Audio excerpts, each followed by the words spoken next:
All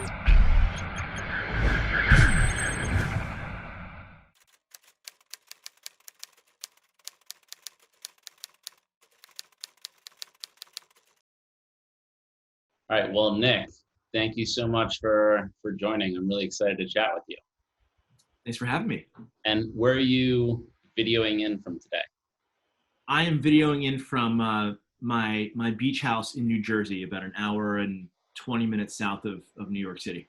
I'd love to just hear like your experience in starting VTS, because I think you are seen by so many people as this is the standard bearer of what Proptech is. Yeah, well, thank you for that. You know, I think when your head's down like we are, you don't really pick your head up all that often to think about that. But it's funny, even when I hear the word Proptech or CRE tech, you know, these things were not terms that we used when we started this company because they didn't exist, right? It was like myself, my co-founder Ryan, you know, neither of us had computer science degrees or knew really much about technology. We just knew the way we were doing things was totally broken. So I was on the asset management side and leasing side of the business when we had the idea. He was on the leasing side at JLL, and we're both having dinner in his backyard and said, you know, what we're doing is so inefficient. And we looked at our friends in other markets, whether it's in fintech or they're hedge fund managers. They had so much data and they had so much software to do their business. And we're like, this is crazy. The fact that every part of our job is done offline, manually. There's really no kind of data-driven decision-making. There's no way to just automate what we did. And you spend all this time in a business where literally every minute counts, right? You don't really get paid a salary. It's not how you make your money. And we spend all this time just trying to do non-revenue generating things. It blew our mind. And so, and what year is this, by the way? This is probably 2009, 2010. So okay. You know, the market was obviously in a very bad place. And we thought that was the best time maybe ever for us to think about a way to do all this stuff a little bit differently. You know, there's like that saying where, you know, sometimes a storm either just, you know, destroys a home or creates a path. We felt like this was clearly creating an opportunity to use that downtime, if you will, to make people think about things, you know, in a way that they probably weren't used to, which was, how about using basic information to make a decision? Or how about not using Excel to do everything and do it on your phone? Right. And so I'm curious back then, when you were having that conversation, like what were your intuitions as to why the real estate industry was such a tech laggard? Not today. I'm sure it's changed today, but like why then did you think it was the case?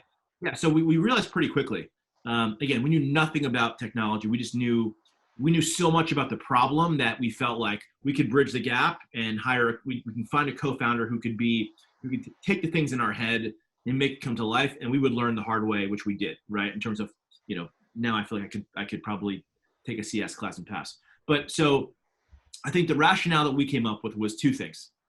One, we very much live in a market where if it's not broke, why fix it, right? That is the mindset of people. And when you combine that with the fact that people make a lot of money, right? So if you're making a lot of money, you're not really super motivated to change anything, right? And so those two things combined kind of compound into a hard market to break into. And then on the technology side, you look at the really successful companies, there are only really a couple at that time, and they're big legacy 25, 30-year-old businesses that had no kind of open architecture, right? Like the word API more or less didn't exist back then, right? They weren't incentivized or excited to give another tech company data in their system to add value to an end user. So you had people who really didn't want to change all that much because they were fine in their own ways. They're making a lot of money. And then you had only a couple big legacy people or companies who didn't want to share information or give owners their own information. So I think a big part of our story is how our kind of partnership with our customers really helped us convince the other older legacy companies to open up their data, right? And by the way, it wasn't even their data, it was the customer's data.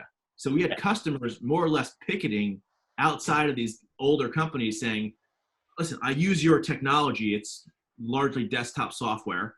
I need you to give this other company my data because what they're going to do with it is way more valuable than what you do with it. And so, you know, we couldn't do that, right? The customers had to do it. And so, combination of that and us building software that really added value to the business user, because to that same question, most of the software really wasn't for the business teams. It was for the accounting or the back office folks. The business teams, the broker, the asset manager didn't have a platform or a command center. And that's what we wanted to build. And so how do two real estate guys get started, right? You have the idea, you have the inspiration. There's not a lot of precedent for Proptech. What do you do? We made every mistake you could possibly make. We just try to do it very quickly. And so we we didn't know that there was a difference between a designer and an engineer, and we didn't know what a product person was, because it wasn't really a product as a thing wasn't I don't think a big part of a team in 2009. That kind of happened probably 11, 12 is where that got, more at the forefront of a PED team. But so we had the last deal that I did as a broker was an ad tech company. I'd become very friendly with the CEO, and, taking him through the process of leasing space, I told him about the idea, and he was like, dude, that is great, because what you just took me through is so bad that I will even invest in it. And so I said, that's great. So we have the idea. We even have designs of pages. How do I build it? And so he put us in touch with an outsourced firm in India. And so, we spent basically 2 years trying to get a prototype built. It should have taken 3 months, but, between the language barrier and the time difference, we ended up communicating via PowerPoint every night at 3 a.m. My last commission check that I had ever received, I thought was enough money to pay my portion of the development, my rent for a few months, food, and an engagement ring. It wasn't enough for any of those things. So it lasted about a month and a half, 2 months. I got the engagement ring, and then my co-founder and his girlfriend, or now wife, largely supported me off of like fruit and vegetables for 3 months. So it was like all the things that you hear or anticipate or that people would go through, we went through. Like the poverty, the hustle, like it's all part of the story. But to your question, once we got the prototype done, we started taking meetings, and we had good relationships, so that wasn't that hard. The problem was the first customer we met with our first product was SL Green, so biggest owner in New York City, and they said, "Great, we want to try it." And so at that point in time, the product was really a marketing product. It was we started up with this marketplace angle, and we'll get to that later, but we've now come back to that. And they said, we want to try it. So they put 2 spaces on our platform that had not been leased in a while, and they put it on, we distributed it to the market, and they both leased quickly. And they said, hey, we want a contract for everything. We were like, holy crap, we're not ready for this, because if 5 people at the same time log in, this thing might explode. And so we basically used them as a carrot to say, hey, we've got something real here. We went and raised a couple $100,000 from friends and family. Still didn't have a co-founder who was an engineer. I was at a deli having lunch with a friend, and I said to my friend, we need to find a co-founder who can build this thing, because what we have is a prototype.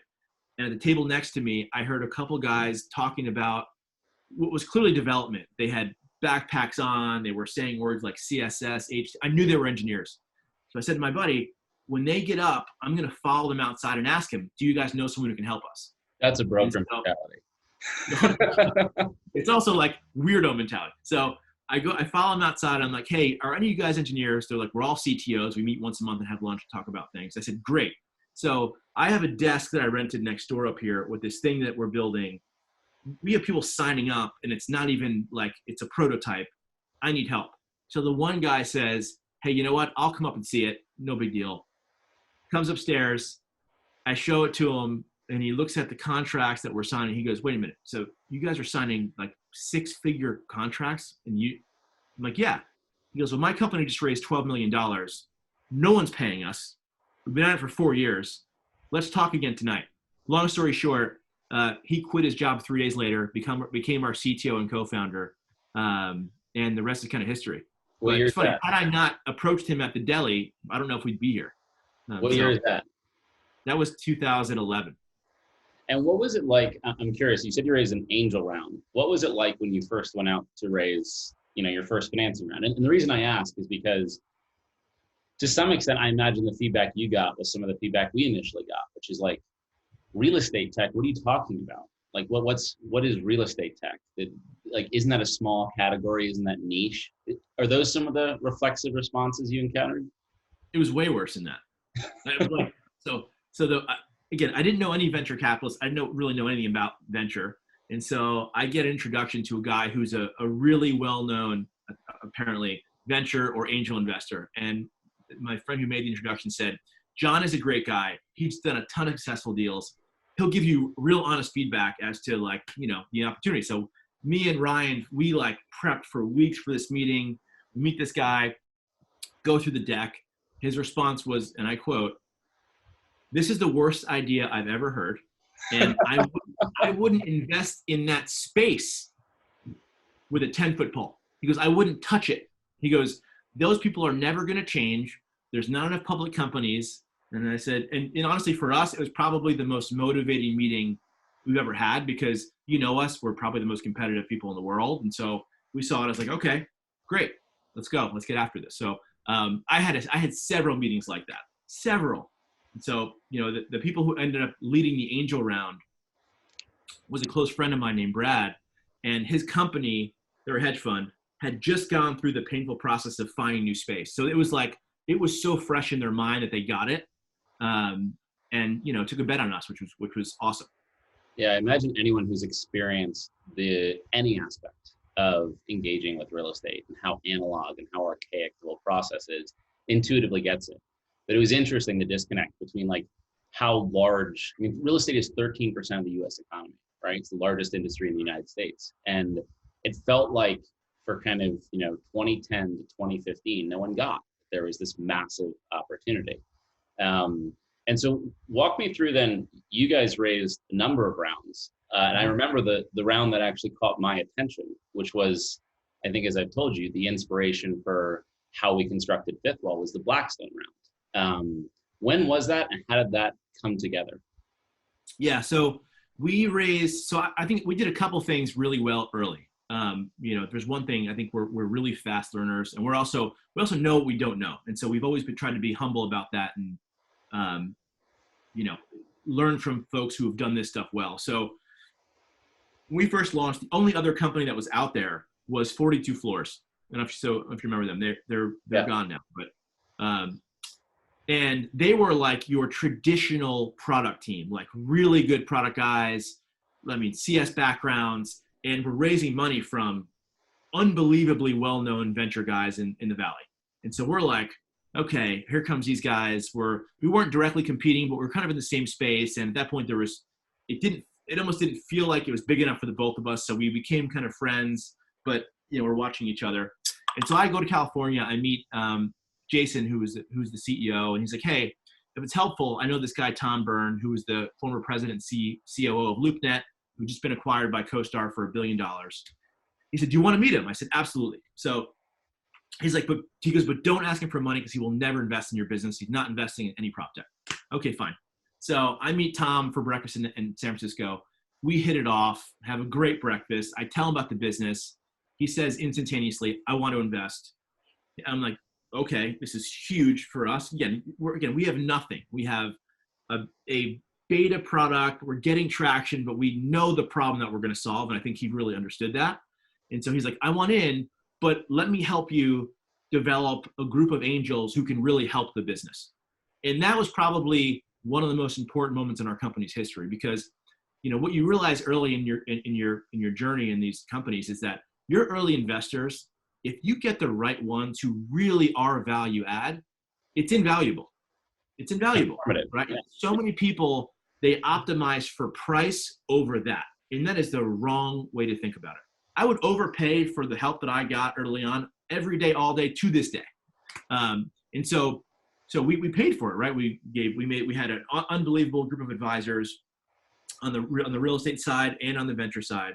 So Tom basically helped us come up with about $1.2 million of angels that all had one experience building both a SaaS and a software and a marketplace business, who understood the venture world really well in terms of how we position ourselves.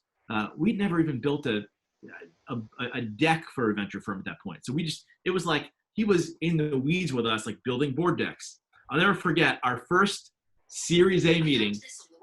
You're going to love this. We send our finances to Tom to look at, and he says, wait, guys, where's the slide, the financial slide, and what's your ARR? And we go, what the hell is ARR? We had so 2 weeks before our first Series A meeting, we had to literally figure out what our ARR was. We didn't know what that was. And so he said, listen, you guys spending your time trying to educate venture firms on the size of the market is a waste of money. Let's pick the firms that we know the space and meet with them. And so Trinity Ventures, Noel Fenton, who's the founder, is an iconic guy in the Valley, but also was probably the best Proptech, even though it wasn't a word back then, investor that I had known of, right? He did LoopNet's deal from their Series A through IPO. He had done a ton of other residential deals. And so we knew that they'd be a great partner for us. That was our first meeting. Within an hour of going to that meeting, which Tom came with us, they said, we want the deal. So go meet with other folks, we want it. So we met with, I think we only met with five venture firms for our Series A. Where most folks tell you, if you go to Y Combinator, meet with 50. We thought it was a terrible strategy and a waste of time. So we met with Trinity. They did our Series A. Right after that, Blackstone basically puts out an RFP and says, okay, there's 2 companies that are doing this right now. One is VTS, one is Hightower. And, we were effectively a leasing and asset management platform. So you track all your leasing, your customers. It can give you a real view of what's happening across your whole portfolio. And hey, Nick, how many customers do you have at this point? How many customers? We probably have, it's a good question. Now we're in 2015, right? So we did our Series A in 2014. And so Blackstone's round was technically a Series A1 because it was right after our A. So might have been 8 months after. So we probably had, 100 customers, but people were paying us nothing. It was borderline free at that point. One, because we were so early, and 2, because we were in a pretty competitive market. We had a really strong competitor, and they were a fantastic team, great product, and they put us head to head. And they said, listen, you don't really have a choice. Given our scale, we're going to pick one of you to use, and whatever one we choose, we're making an investment. So we're like, okay, we're in. That's the validation that would have given us was so big to everybody that of course you're going to say yes to that, right? So to have, John. Yeah. I'm just curious on that RFP. Did they use the word like kingmaker? Like, hey, we can be a kingmaker. We can make your business, or was that implicit? I'm sure they used kingmaker. I'm sure they used every word you could think of. It was obvious that they were the game changer. And everybody knew it. Yeah. And so they put us through a 6-month grueling process where they rolled out both systems head to head on every level, and at the end said, okay, VTS, you're our platform. We're making an investment. And so they put in, I think our claim to fame is that it's probably Blackstone's smallest investment in history. They put in $3.3 million. Now, it might be the biggest, ROI in history for them, and it probably will be by the numbers, right? Or in terms of multiple. But they took it very seriously, right? I was able to meet with John for the first time several times about it, and their whole asset management team. It was just very clear that they were taking this technology thing really seriously, and they saw the opportunity, which, it sounds like when you heard that, you probably thought the same thing. Okay, there's something really big here. If these guys are taking it seriously, so should I, which is pretty awesome. That was exactly it. Literally, I remember I had just sold my company, the data analytics company I was running, and I was interviewing at venture funds, and I kept walking into them. And they were like, well, what's so I was going to get a job at a venture fund, like a generalist fund. They were like, what's a good idea you have? And I was like, real estate tech. The category's massive, super under-technologized space. And they'd be like, well, real estate tech, what does that even mean? What tech would you use for a real estate company? And I was like, that just kind of proves my point. But regardless, I kept kind of having this thesis. And then I remember I was reading through the paper, and I saw Blackstone invests in VTS, and I'd heard about your company, obviously. And then the next thing I saw was John Gray, talking about VTS. And I was like, holy, this is a kingmaker, right? Like this decision basically has anointed this company the heir apparent to take this huge category. It was obvious to me that that was a huge category because I actually worked at Blackstone and I worked at Goldman. I worked in the real estate industry. I could empathize with like how acute that pain point was. And that was the genesis. I was like, actually, what if I raised a venture fund from these groups like Blackstone and we can do this many times over? But it was literally the VTS deal that was the inspiration for us, but also what we told other corporates. We were like, oh, you don't understand what we mean when we say kingmaker? Here, look at this article. If you don't get it now, you won't get it. Like, this is a kingmaker deal. This is how the real estate industry works. People look sideways, they see what their peers are doing, they see what Blackstone's doing, and they do the same thing. So what was it like post Blackstone? Well, so, it's funny, when they first called us about this, and by the way, we had tried to pitch them a couple times, they just weren't having it. And they were actually really tough conversations because we were trying to convince them of this stuff. And they're like, yeah, we don't need it. And then like something clicked at some point internally there. And they're like, okay, there's something bigger here that we should be paying attention to. And they were right. But so I think for us, we had some initial concerns that while it would be, I think, a kingmaker scenario, or at least validate us in a big way, that there might be some concern from other owners that, Blackstone, who's the largest, is now going to have an equity stake in this business. So we actually made on our whiteboard in our crappy little office a kind of pros and cons list.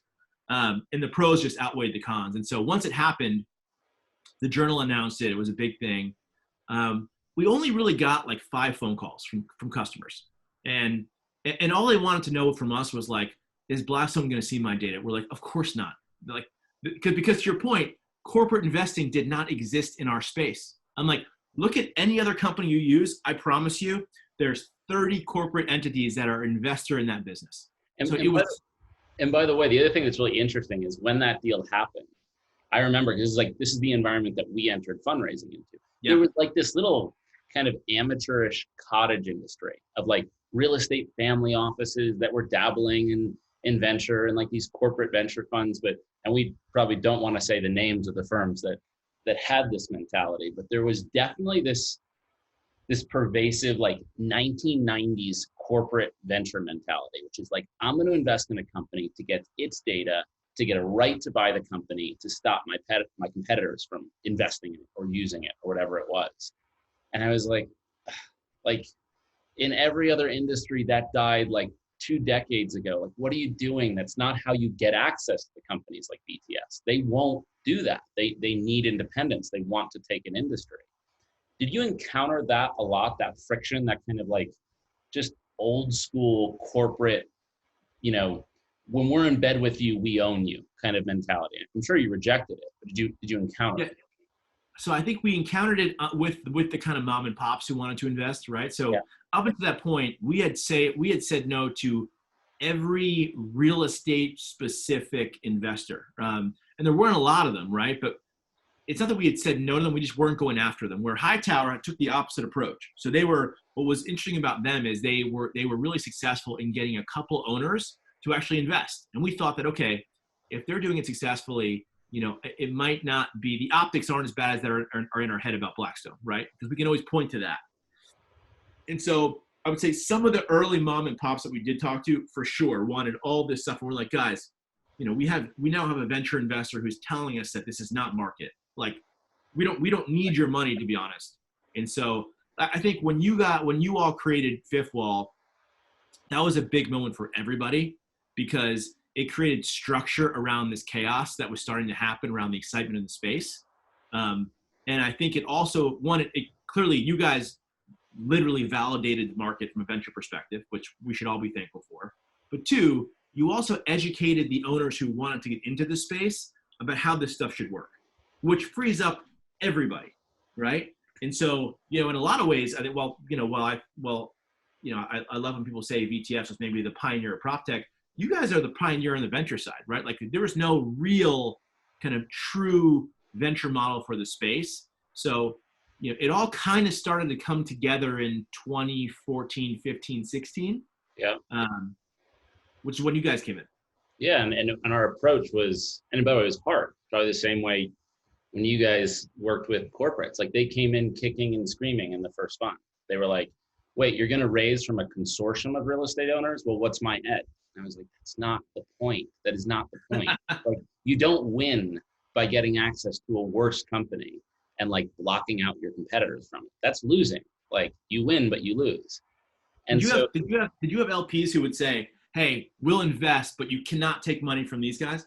Totally.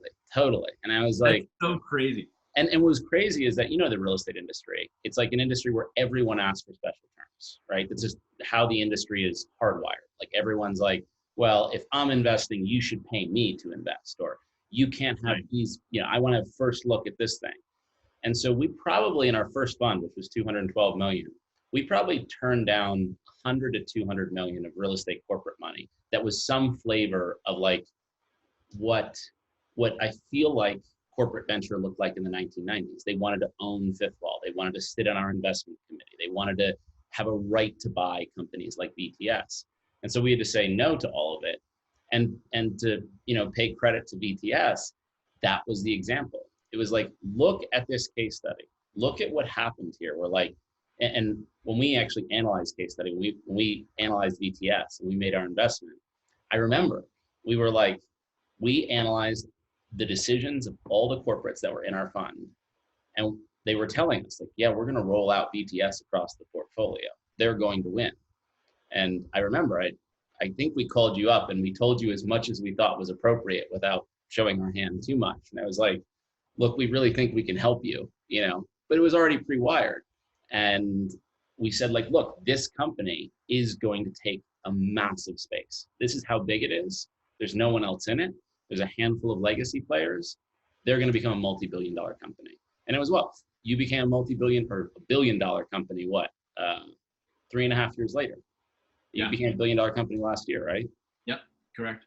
And how did that go for VTS as you went from kind of having done the Blackstone deal to like these larger, more institutional rounds of venture capital? Did you see a psychological change in the VCs that they recognized actually now Proptech, real estate tech is big and these guys are one of the winners? Yeah. I think once, well, I think you guys again were a part of that without even maybe knowing it, right? Because they all saw, listen, venture folks are competitors like everybody else, right? They want this, they want the LP's dollars you're getting in their funds, right? So when they see dollars not going in their fund, but in another one, and it's this new vertical, you know, all their antennas start to go up and you're like, okay, there's something here.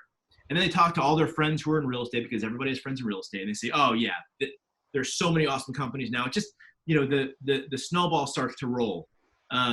So I think for us, it wasn't like there was this, in 2016 was when we did it when you guys came in, right? We did our series C. Right? Yeah, C.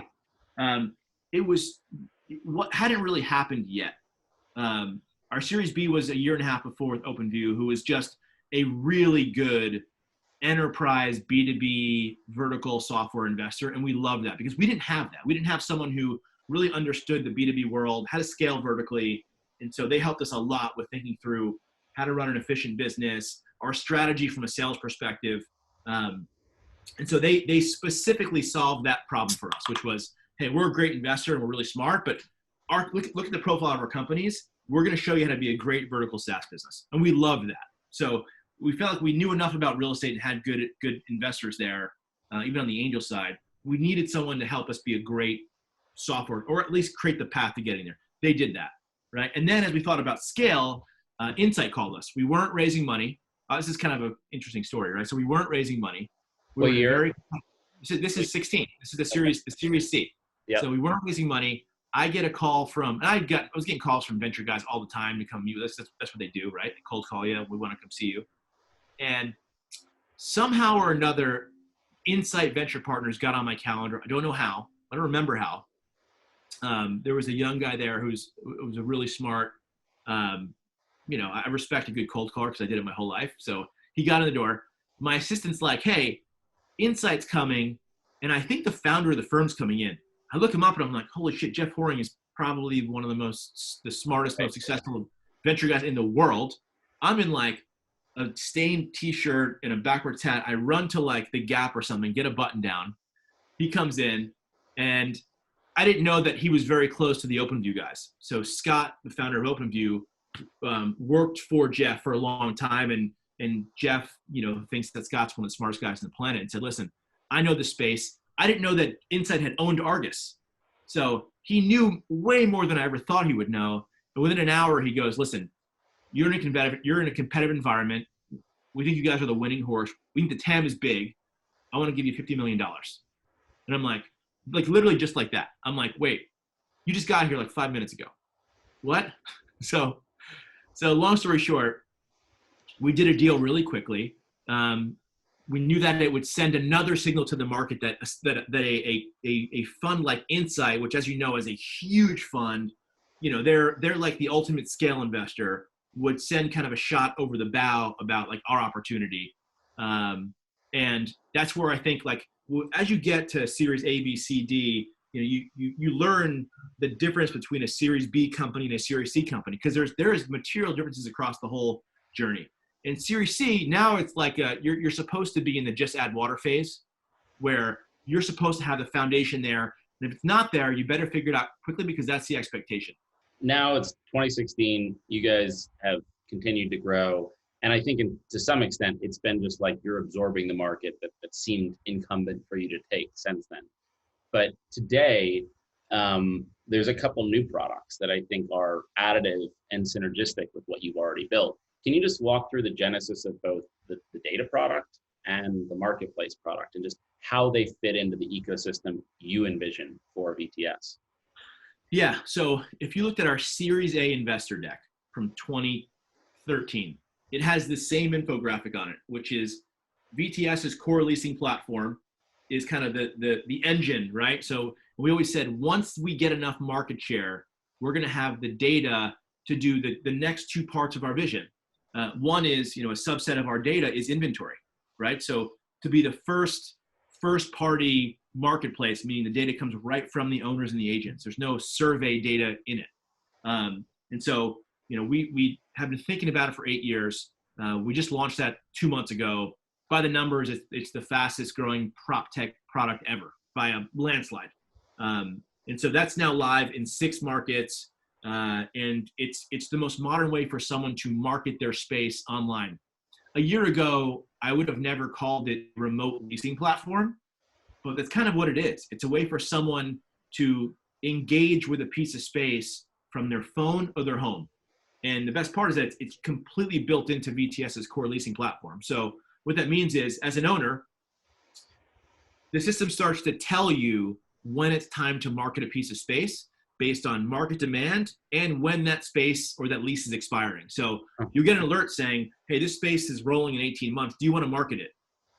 A form pops up. It fills out everything automatically. You click go. Our team comes and films your space for free. We put it on the market. It's automatic.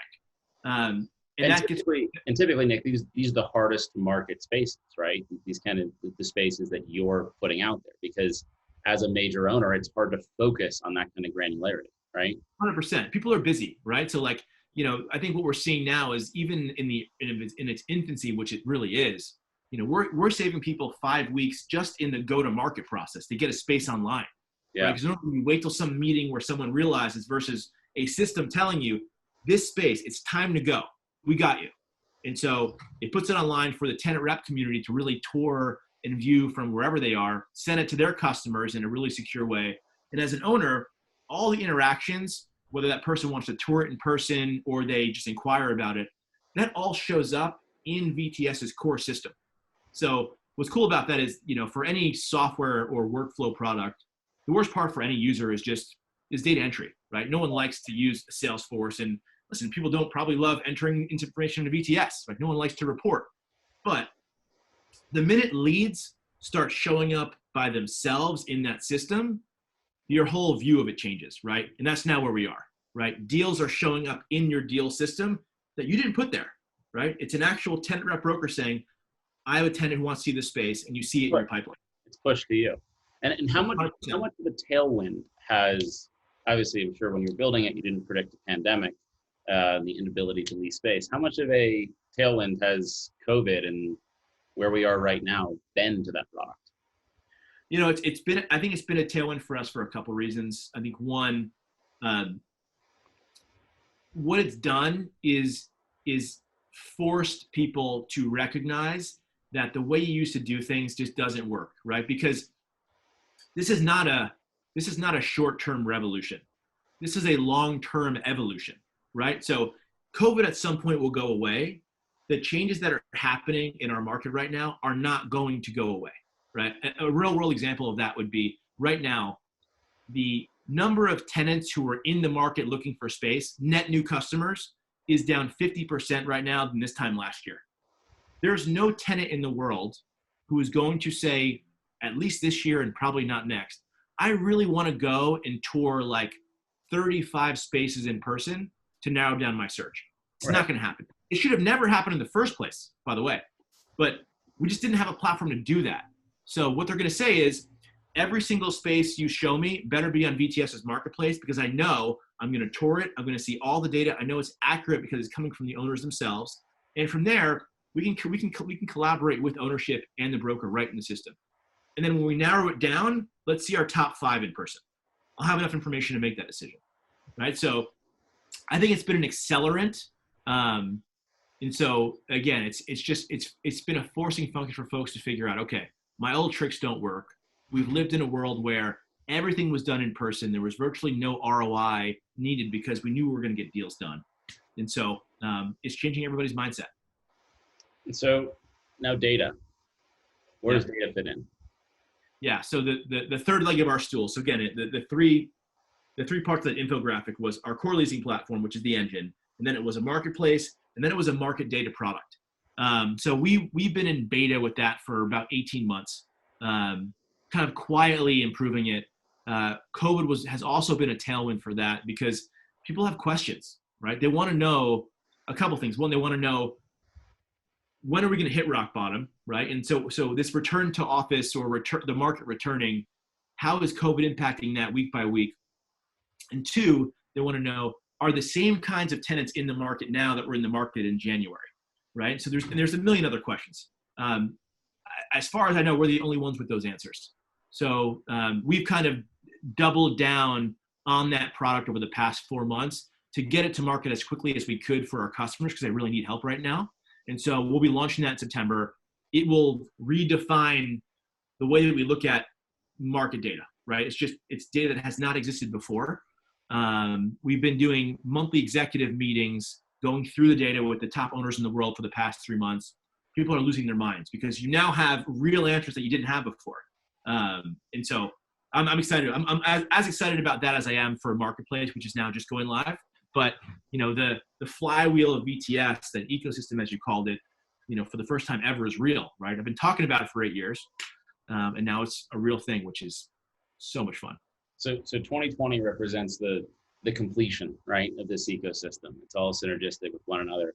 Just paint a picture for me. Like, I'm curious to get your perspective. I think we've already talked for a while now, but just 2 things about the future of VTS. Like, what does VTS look like over the next 5 years? And how does it evolve? And how does it grow? And what's your vision for it? And then how does that tie in with broadly Proptech and real estate tech and the capital markets and the venture and the innovation ecosystem there? How do you see those 2 things evolving?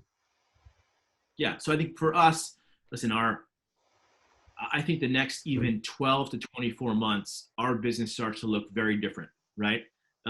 With these 3 parts of the ecosystem being live, the amount of information we're going to have access to is going to change the way we buy, lease, and sell buildings, right? It's a totally new data set. And having a marketplace on top of that, that's going to have market information in it and be living within the same ecosystem or platform owners and brokers use to manage their deals. It's going to look a lot more like Bloomberg than it does, you know, a CRM, if you will, which is what our space has wanted for a long time, right? They've deserved much better than they have. So that's really important. So I think for us, you'll start to see that lens or that view of our platform become very, very real. And it's going to change a lot of things. I think its impact on Proptech is significant because I do believe that any success any company has in our space is good for everybody else, right? everyone can draft off that. And with any modern tech company, a couple things are true. You've got modern architecture, open APIs, right? So people can start to build platforms and technology on top of things like us, which we want to have happen. We want to be a platform, right? So our hope is that the success we have or continue to have is going to help other companies grow their business, because this is, as you said, a humongous space. We just haven't acted like it. And so there's plenty of room for lots of companies. And, you know, our goal is to one, try to help other companies grow, because we think that helps us too. And then obviously we're going to have a pretty large M&A strategy going forward too. So I'd love to not build everything. Yeah. I mean, that would be nice. The way I've conceptualized it, and the way, you know, as we look at VTS, it's like it's the OS, it's the operating system of leasing, right? The commercial leasing activity. And in so being, it creates therefrom like lots of data, like enormous amounts of data. That data creates an efficiency and a transparency around the leasing process. But there's so many facets to the leasing process: site selection, design of space, especially today, right? When companies are considering what virtualization means for their business, there's so much complexity to it that the ability of third-party companies and third-party startups to actually plug into what you're building, and to some extent what you've already built, is pretty profound. And what that does at a capital markets level to this huge driver of the American economy, which is commercial leasing activity, is pretty profound. Like, we could probably spend another hour just talking about the implications of just that.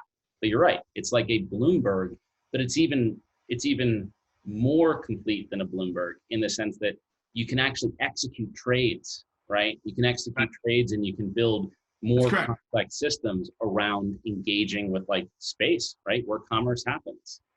That's exactly right. Exactly right. Yeah, it's funny. People often forget how big this market is, because there's only a few large software companies. So they think, oh, can't be that big. It's like, no. Don't let that illusion dissuade you. Yeah. Because it's a huge market. Yeah. I always say that. It's like the US economy happens indoors. It happens indoors. And it happens in space that typically people are paying for. And if you don't appreciate that, you can't get how big the real estate industry is. So, and how big this opportunity around Proptech, which almost feels like a misnomer, kind of anachronistic now, because, you know, what's happening in real estate tech, it's colliding with so many other spaces in just interesting, and for us at least, and I'm sure for you, exciting ways. So Nick, this has been awesome. I feel like we unpacked the history of Proptech, VTS, and Fifth Wall in about 45 minutes. Thanks for helping this space catch up to everybody else. It's about time. So yeah. All right, man. Ahead for sure. All right. Stay safe. See you next. Thanks, bud. See ya.